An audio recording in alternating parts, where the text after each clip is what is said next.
Assalaamu calaykum. Gabadhaani waxaa lagu magacaabaa Faadimo Xamaami. Waa gabar ka soo jeeda dalka Iran.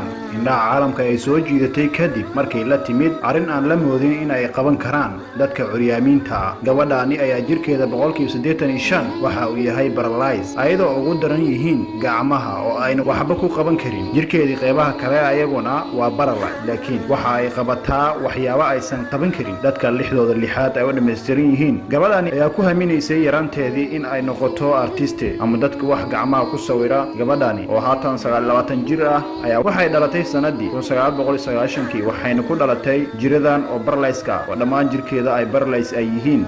Iminka waxay soo jiidatay indhaha caalamka oo dhan kadib markii lugaheeda ay ku sawirtay dad adduunka magac ku leh. Gabadhaani ayaa waxaa la sheegay in ay jeceshahay ciyaaraha kubadda cagta. Markii ay yareed oo wax barashada ku jirtayna ay haminaysay inay noqoto qof sawira ah oo gacmaha wax ku sawira, laakiin haatan lugaha ay wax ku sawirtaa. Waxayna sawirtaa sawirka oo sidiisa shirkadaha waaweyn oo wax gacmaha ku sawira oo adduunka caanka ah ayaa la yaabay gabadhaani hawsha ay qabanayso. Waxay sawirtaa wax walba li'aadanka oo kaliya ma aha, sidoo kale waxay sawirtaa xayawaanada noocyadooda kala duwan sida yaayuurta, libaaxa iyo xayawaano aan halkan ku soo koobi karin, kuwa duurjoogta iyo kuwa dadka la nool dhammaantood. Lugaheeda ay ku sawirtaa. Gabadhani waxay leedahay Instagram oo sawiraanta ku soo bandhigto. Waxyaabaha la yaab kale oo ay dadka la yaabeen ayaa ah himada iyo balod ahaanta ay u leedahay sawirada. Gabadhani ayaa wax shirkad ah u shaqeynay sawir kasta oo ay sawirtana waxay ku soo bandhigtaa Instagram-keeda. Dadka ay sawirtay oo caanka ah haddii aan ka hadalno dhinaca ciyaartoyda, waxa ay sawirtay labada laacib ee adduunka uga laacibsan waqti xaadirkan ee Ronaldo iyo Messi. Ay lugaheeda ku sawirtay sawir kasta oo ay sawirto oo Instagram-keeda dhigto waxaa loo sheergareeyaa qofkii sawirka lahaa, taas oo markii dambe ay la soo xiriiraan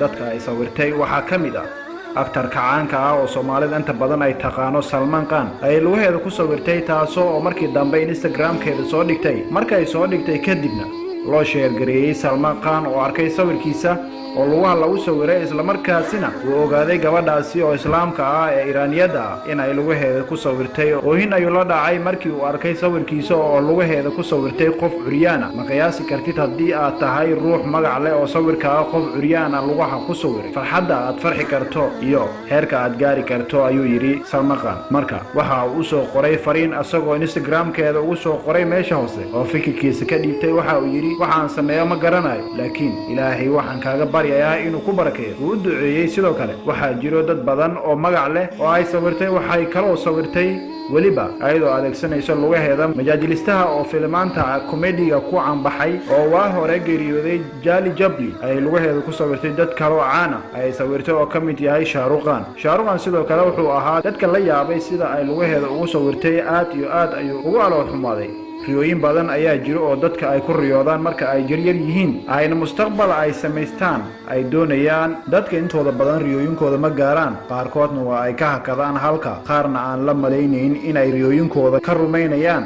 sida aad arkaysaan shakhsi paralyzed ah sida riyooyinkeeda ugu dhabaysay, Ilaahay ayaa riyadeedii u rumeeyay, waxayna noqotay qof magac leh. Daartan aan ku noolnahay waxaa la yiraahdaa Daarul Juhdi. Juhdi waa kelmad Carabi ah, micnaheedu yahay dadaal. Ruux walba waxa uu ku dadaalo ayuu helayaa. Curyaan hadduu yahay, paralyzed hadduu yahay, ama haddii qof dhammaystiran yahay, arrimaha mucjisada leh oo dadka soo jiito ay waxa ay yihiin in dadka lixdooda lixaad aan u dhammaystiran oo ku dadaalayo la tartanka dadka lixdooda lixaad leh. Qofka dadaalka badan mar walba ka horeeya kan aan dadaalin ama aananba isku dayin inuu dadaalo. Nolosha sideeda waa tartan, qof walbana waa inuu dadaal muujiyaa si uu u gaaro hadafka uu higsanayo. Dadaalka waa mid wajiyo badan leh kugula yimaado. Marmarka qaar waxaa laga yaabaa in dad ka mid ah ehelkaaga ama asxaabtaada ay garab kugu siiyaan dadaal aad samaysay muddo. Taas micnaheedu ma ahan inaadan dadaalin oo lagugu caawiyey, waa dadaashay, miraha dadaalkaagina wuu dhalay, ayaad waxaa soo caawinaad ah ku heshay. Haddaba marka aad dadaal suubinayso waxaa qasab ah, maadaama aad bini aadam tahay, in qaladaad badan samayso, balse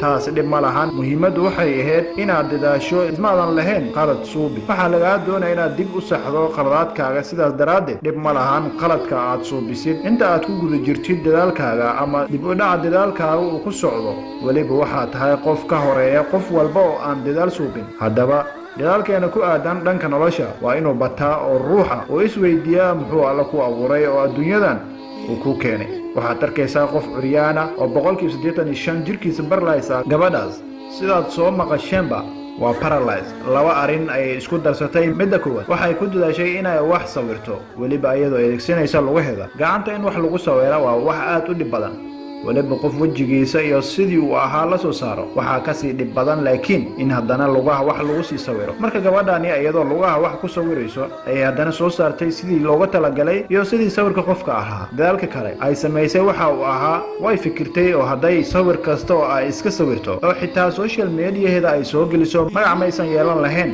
laakiin waxay ku fikirtay inay ruux kasto adduunka magac ku leh ay sawirto si ay dadka u soo jiidato maxaa yeelay nin kasta oo magac leh dad ayaa ka dambeeya oo asaga taageero asagana qalbigiisa way xaday taageerayaasha qalbigoodana way xaday waa laba shaqo oo laba dadaal ah mid waa maskaxda tan kale waa lugaha oo ay wax ku sawirto xitaa lugaheeda oo wax ku qabatay waxa ka horeysay maskaxda dad fara badan oo dhalinyaro ah oo Ilaahay subhanahu wa ta'ala uu siiyay heybad dhalinyarnimo oo maskax firfircoon oo waxaad arkaysaa aan dadaalin oo faa'iideysanin marka waxa wanaagsan qofka inta uu yar yahay uu dhalinyaro yahay inuu maskaxdiisa ka faa'iideysto jirkiisina oo ka faa'iideysto oo dadaal uu la yimaado dadaalkaasna aqli uu ku daro waxa jiro dadaal uu dadaalo maroodiga oo aan meel aan gaarayn iyo dadaal ay dadaasho qaraanshada oo meel weyn gaarayo li'aadanka dadaalkooda ayaa labadaas u kala qaybsamo haddii aad maskaxdaada aadan isticmaalin dadaalkaaga wuxuu noqon karaa dadaalkii maroodiga laakiin haddii aad dadaasho oo aad ku darto maskaxdaada dadaalkaaga wuxuu noqon karaa dadaalkii quraanshada oo meel weyn gaaray